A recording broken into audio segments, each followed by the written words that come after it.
Use of passive voice, clauses, noun adverb, clauses of condition and time and relative, ये clauses आपके नहीं आएंगे। Prepositions ये आपकी नहीं आएगी इस साल के लिए। मींस ये जो 3 डॉट आप देख रहे हो, तीनों पॉइंट देख रहे हो, ये इस साल के लिए ग्रामर से सीबीएसई ने डिलीट कर दिए हैं। इसी के साथ बच्चों हम आगे चलते हैं। तो सबसे पहले बात आती है फर्स्ट फ्लाइट की। ये हमारी बुक है फर्स्ट फ्लाइट का नेम 10th क्लास स्टूडेंट जानते होंगे। तो इसमें चैप्टर हैं पोएट्री और प्रोज दोनों के ही। सबसे पहले how to tell wild animal, ये एक पोएम है बच्चों जो नहीं आएगी इस साल।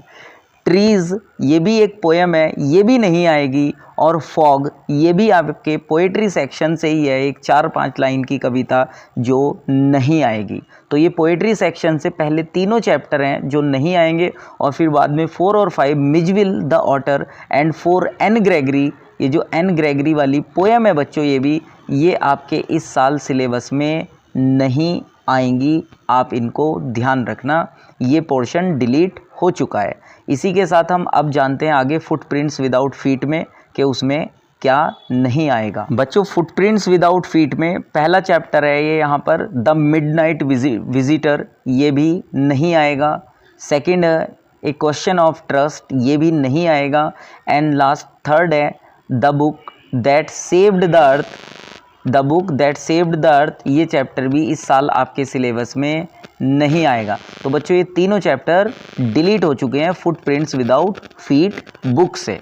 चलिए बच्चों ये जान लेते हैं कि जो हमारा ग्रामर सेक्शन है, सबसे मोस्ट इम्पॉर्टेंट जो बच्चों को कंफ्यूज कर रहा है कि ग्रामर सेक्शन में क्या आएगा क्या नहीं आएगा और हम क्या पढ़ें क्या ना पढ़ें। तो बच्चों दोबारा देखिए, जो डिलीटेड पोर्शन है वो आपका use of passive voice, clauses हैं, noun clauses, adverb clauses, relative clauses and preposition, ये बिल्कुल नहीं आएंगे।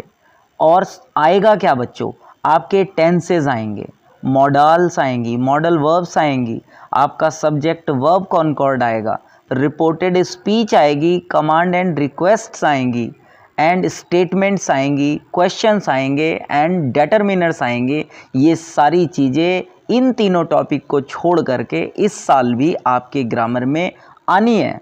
आई रिपीट कि ये सारी चीज़ें जो डिलीटेड नीचे की 3 टॉपिक हैं, इनको छोड़ करके ऊपर लिखे हुए सारे पॉइंट दोबारा आने ही आने हैं। रिपोर्टेड स्पीच बच्चों किस पर बनेगी, कमांड एंड रिक्वेस्ट यानी इम्पेरेटिव्स पर और स्टेटमेंट पर और क्वेश्चन पर, इंटेरोगेटिव पर। मीन्स जो डायरेक्ट इनडायरेक्ट नरेशन होती है वो बच्चों अलग अलग काइंड ऑफ सेंटेंसेस पर बेस्ड होती है। जैसे स्टेटमेंट्स में आप कह सकते हो जो पॉजिटिव आपकी स्टेटमेंट होती हैं, नेगेटिव होती हैं, उन पर सी पॉइंट क्वेश्चन यानी कि जो हमारे इंटेरोगेटिव होते हैं फर्स्ट और सेकंड टाइप उन पर, या कमांड रिक्वेस्ट मींस जो इम्पेरेटिव होते हैं उन पर बन सकती है। तो ये रिपोर्टेड स्पीच का ही पार्ट है, ABC पार्ट आप देख सकते हैं ऑप्शन में लिखा हुआ। एंड 5th डेटरमिनर्स आएंगे। डेटरमिनर क्या होते हैं, वो थिंग्स, वो वर्ड जो चीज़ों को डेटरमाइन कराते हैं, दृढ़ कराते हैं, चाहे वो आर्टिकल हो ए एंड द, या वो कोई this that those these demonstrative article हो, या चाहे वो इंटेरोगेटिव हो। खैर चलिए हम सिलेबस को नहीं पढ़ रहे हैं यहाँ पे, आगे हम इसको देखते हैं। ये बात क्लियर हो गई आपको। तो बच्चों अब बात आती है फर्स्ट फ्लाइट और फुटप्रिंट्स की। तो फर्स्ट फ्लाइट और फुटप्रिंट्स में बच्चों हम अच्छे से जानते हैं कि वो टॉपिक जो कट चुके हैं, उनके अलावा आपके पास बुक है, जो चैप्टर्स उनमें हैं इन्हें छोड़ करके आप इन चैप्टर पर कट लगा दीजिए और बाकी के सारे चैप्टर्स आपके आने ही आने हैं पोएट्री, प्रोज और सप्लीमेंट्री में। और हाँ, हमारा एक इम्पॉर्टेंट सेक्शन है राइटिंग सेक्शन, उसमें क्या आएगा आप उसको जानिए क्योंकि वो भी इम्पॉर्टेंट है और अच्छे मार्क्स दिलाने में हेल्प करता है। तो देखिए बच्चों राइटिंग में क्या आएगा। सबसे पहला है फॉर्मल लेटर आएगा। फॉर्मल मतलब कोई बिजनेस इंक्वायरी या किसी क्वेरी, एडिटर, कुछ इस तरह का लेटर आएगा आपको लिखने के लिए, जो लिमिट होगी 100 से लेकर 120 वर्ड्स की। आप बच्चों इस लिमिट को 130 तक भी कर सकते हैं, लेकिन 150, 180, 190 तक मत करना। एक्सीडिंग वर्ड लिमिट पर बोर्ड में मार्क्स डिटेक्ट होते हैं। 2, 4, 10, 5 वर्ड टीचर मान लेता है, लेकिन ज़्यादा आप 2, 3 पेज भर के आते हो वो गलत है, आपके नंबर कटते हैं, वहाँ पर मत करना है ऐसा। और ये कोई सिचुएशन गिवन होगी जिसके ऊपर आपको लिखना है, और ये 2 क्वेश्चन आएंगे जिसमें से आपको एक का आंसर देना है बच्चों, और ये 5 नंबर में आएगा फॉर्मल लेटर, ये आना ही आना है। इसके अलावा सेकंड है राइटिंग एन एनालिटिक पैराग्राफ। आपको एक एनालिटिक वाला यानी एक विश्लेषण वाला पैराग्राफ लिखना होगा। सेम वर्ड लिमिट है 100 to 120, वही सारी बातें अप्लाई होती हैं जो ऊपर बताई यहाँ पर वर्ड लिमिट के लिए। और ये भी किसी बेस्ड होगा गिवन सिचुएशन पर, डेटा पर, चार्ट पर या क्यू पर। अब बच्चों ये स्टोरी भी हो सकती है आपकी, इसी में इंक्लूड हो जाती है वो भी। And it should also be considered through 5 marks, और इसमें भी 5 मार्क्स ही आपको मिलेंगे। ये पार्ट है राइटिंग का, राइटिंग से कुछ डिलीट नहीं हुआ है, सारी चीज़ें आपकी आएंगी। आई होप कि चीज़ें आपको क्लियर हो गई होंगी। फिर भी कोई क्वेरी है, मन में सवाल है तो आप पूछ सकते हैं।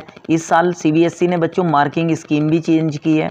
जो पहले 10 नंबर के आपके लिए आते थे, 8 के आते थे, वो इस साल मार्क्स उनके घट गए हैं, क्योंकि सीबीएसई ने कुछ सिलेबस भी रिड्यूस किया है और कुछ एमसीक्यू बढ़ा दिए हैं और कुछ 1 और 2 नंबर के क्वेश्चन भी घटाए बढ़ाए हैं, लॉन्ग भी घटाए बढ़ाए हैं।